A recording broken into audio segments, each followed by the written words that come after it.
Hello everyone, welcome to TR coaching. आज की ये हमारी पहली क्लास होगी फॉर क्लास 11 स्टूडेंट आईपी के। तो इस क्लास में हम क्लास 11th का सिलेबस डिस्कस करेंगे फॉर इंफॉर्मेशन प्रैक्टिसेस। और अभी तक सीबीएसई की तरफ से कोई भी न्यू रिलीज़ नहीं आई है सिलेबस की फॉर सेशन 2024 एंड 25। तो जो हमारा अभी प्रीवियस सिलेबस है हम उसी को अपना न्यू सिलेबस मान के चलते हैं, बट इन फ्यूचर अगर कोई सिलेबस में चेंज आता है तो आई विल इन्फॉर्म यू। और मैं आज की इस वीडियो में आपके साथ मार्किंग स्कीम भी डिस्कस करूंगी फाइनल एग्ज़ाम के लिए आपके आईपी के क्लास 11th के, क्योंकि आजकल सभी स्टूडेंट का फोकस ज़्यादा मार्क्स पे होता है, ठीक है ना। तो मार्किंग स्कीम का पता होना बहुत इंपॉर्टेंट है। ये मार्किंग स्कीम है जो ये किसी यूनिट टेस्ट या पीरियोडिक टेस्ट या क्लास टेस्ट में काम नहीं आती, क्योंकि उसमें फुल सिलेबस तो नहीं आता है।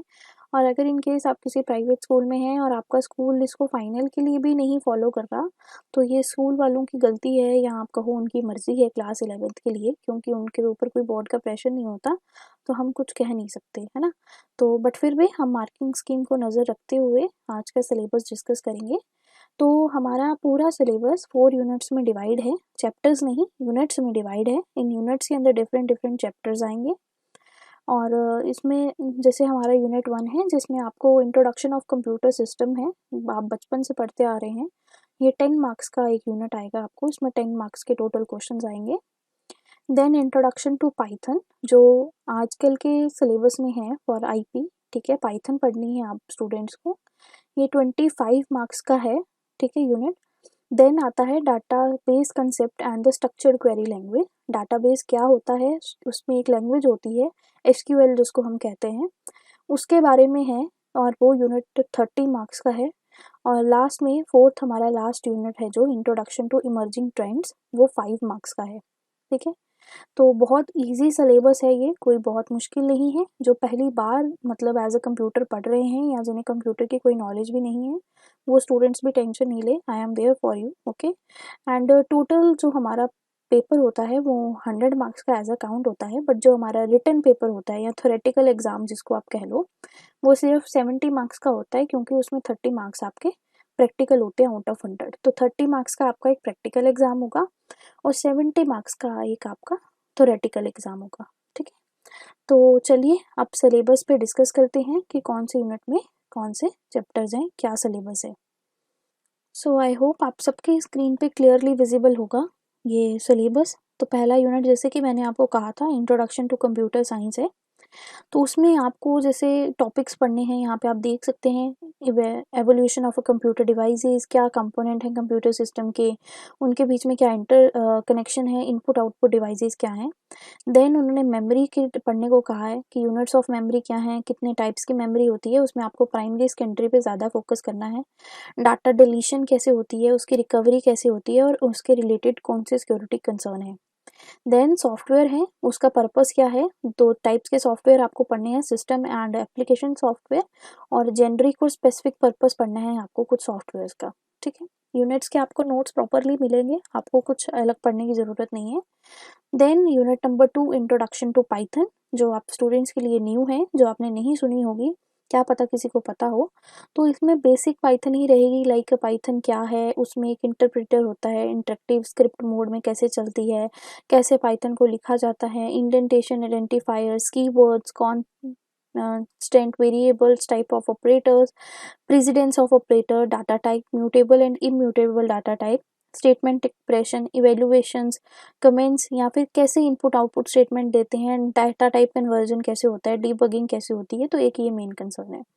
देन हमारे पास कुछ कंट्रोलिंग स्टेटमेंट्स होती हैं इसमें, उसमें से आपको if else if and while loop और फॉर लूप्स को पढ़ना है।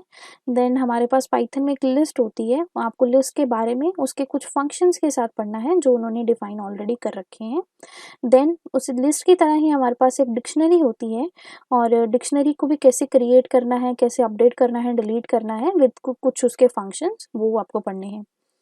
थर्ड यूनिट है हमारा डाटाबेस के ऊपर या एसक्यूएल के ऊपर, उसमें हमको पढ़ना है कि डाटाबेस क्या होता है, क्यों उसकी नीड आई, ठीक है, क्या इसकी इंपॉर्टेंट है, और एक रिलेशनल डाटा मॉडल क्या है, उसमें उसकी कुछ टर्म्स होती हैं जैसे डोमेन, टप्पल, और ये सारी टर्म्स हैं डाटाबेस की, उनके बारे में आपको पढ़ना है।